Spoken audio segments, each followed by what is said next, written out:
வணக்கம், welcome to Chitra முட்லிஸ் kitchen. எல்லாருக்கும் தமிழ் புத்தாண்டு நல்வாழ்த்துக்கள்.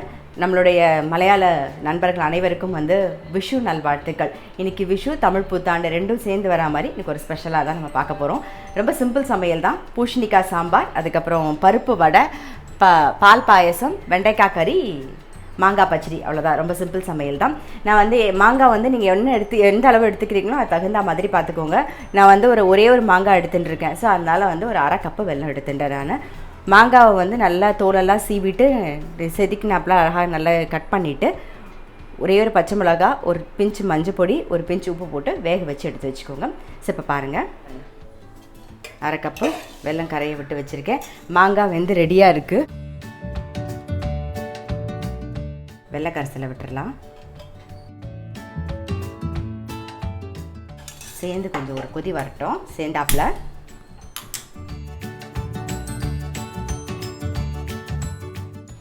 இந்த பக்கம் பால் வச்சுருக்கேன். நான் 1 லிட்டர் பால் காய்ச்சின்னு அதில் பாதி பால் எடுத்து வச்சுருக்கேன். ஒரு 1/4 கப்பு பால் இதில் விட்டுருக்கேன். ஒரு கரண்டி பாஸ்மதி அரிசி ஊற வச்சு ரெடியாக வச்சுருக்கேன். தண்ணியெல்லாம் வடிய விட்டுட்டேன். கையிலேயே நீங்கள் உடச்சிங்கன்னா இப்படி உடஞ்சிரும். பாருங்கள், மிக்சியில் போடணுன்னு அவசியம் இல்லை, தெரியுதா? கையில் 1-2மா க்ரஷ் பண்ணிவிட்டு அதுக்கப்புறமா சேர்த்துறேங்க. இப்போ பால்லே இந்த அரிசி வேகட்டும்.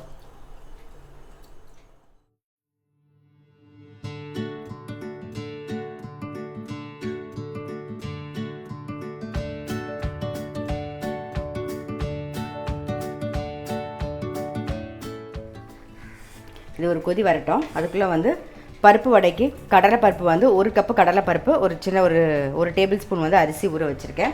காரத்துக்கு வரமிளகா தான் போட போகிறோம்.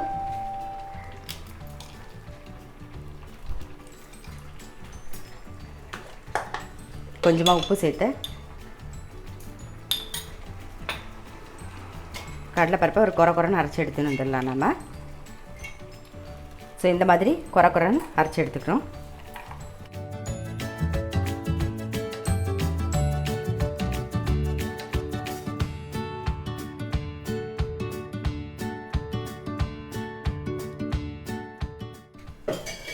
எல்லாமே நல்லா அரைச்சாச்சு. பாருங்கள், இந்த மாதிரி குறைன்னு அரைச்சிக்கணும். இப்போ தான் வடை நல்லா வரும். கொஞ்சம் கொத்தமல்லி, கொஞ்சம் கருவேப்பிலை, பெருங்காய பொடி கொஞ்சம் சேர்த்துக்கலாம்.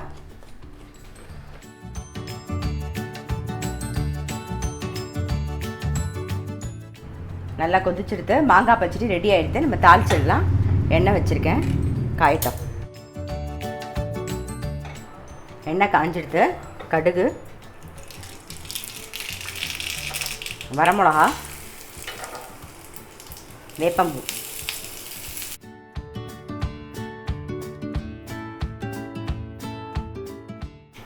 ஒரு பிஞ்சு பெருங்காயம் சேர்த்துக்கலாம். ஸோ மாங்காய் பச்சடியில் விட்டாச்சு. மாங்காய் பச்சடி ரெடி ஆகிடுது.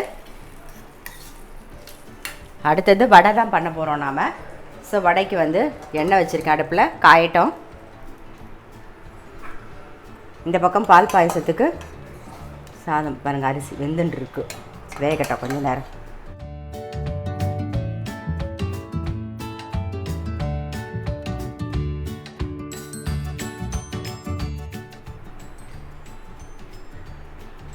எண்ணெய் காஞ்சிடுத்து, வடை தட்டிடலாம் நம்ம.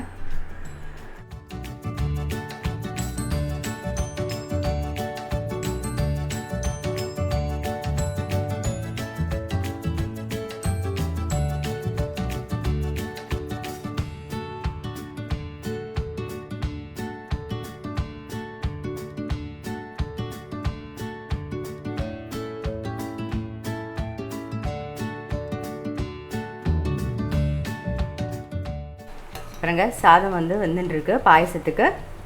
ஸோ இன்னும் கொஞ்சம் பால் விட்டுக்கலாம். இது காய்ச்சின பால் தான்.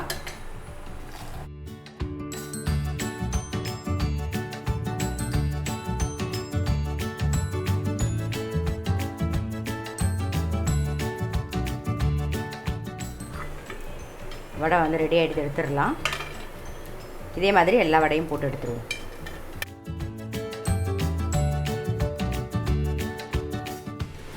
வடையெல்லாம் பண்ணி முடிச்சாச்சு. இந்த பக்கம் கடாய் வச்சுருக்கேன், அதில் எண்ணெய் விட்டுருக்கேன், காஞ்செடுத்து வெண்டைக்காய் கறி பண்ணிக்கலாம். கடுகு உளுத்தம் பருப்பு சேர்த்துருக்கேன், கொஞ்சம் கருவேப்பிலை, மஞ்சப்பொடி,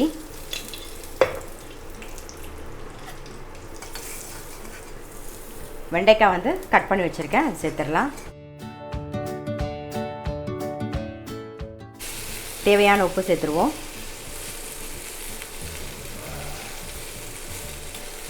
அவ்வளோதான், மூடி வச்சுட்டா வெந்துன்னு இருக்கட்டும் கொஞ்சம் நேரம்.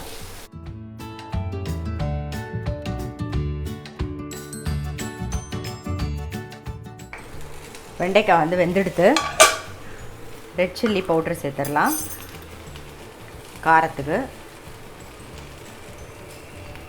அப்புறம் பெருங்காயப்பொடி கொஞ்சம்,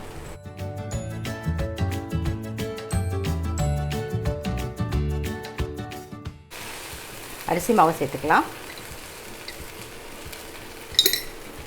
நல்லா மிக்ஸ் பண்ணிவிட்டு அப்படியே பரத்தி வச்சுருக்கேன், நல்லா ரோஸ்ட் ஆகிடும். பாருங்கள், சாதமும் நல்லா வெந்தெடுத்து தெரியுதா? சரி, இப்போ வந்து பால் விட்டுக்கலாம். நமக்கு எந்த குவான்டிட்டி வேணுமோ அந்த அளவுக்கு. ஸோ இதெல்லாம் சேர்ந்து ஒரு கொதி வரட்டும்.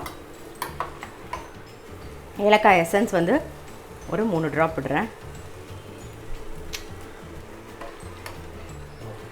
பால் பாயசத்துக்கு வந்து நட்ஸ் பவுடர், இது வந்து வயமில் வந்து நட்ஸ் அண்ட் சீட்ஸ் பவுடர்னே கிடைக்குது. நான் அதோட லிங்க்கும் நான் டிஸ்கிரிப்ஷன் பாக்ஸில் தரேன். அது ஒரு 2 ஸ்பூன் சேர்த்துக்க போகிறேன்.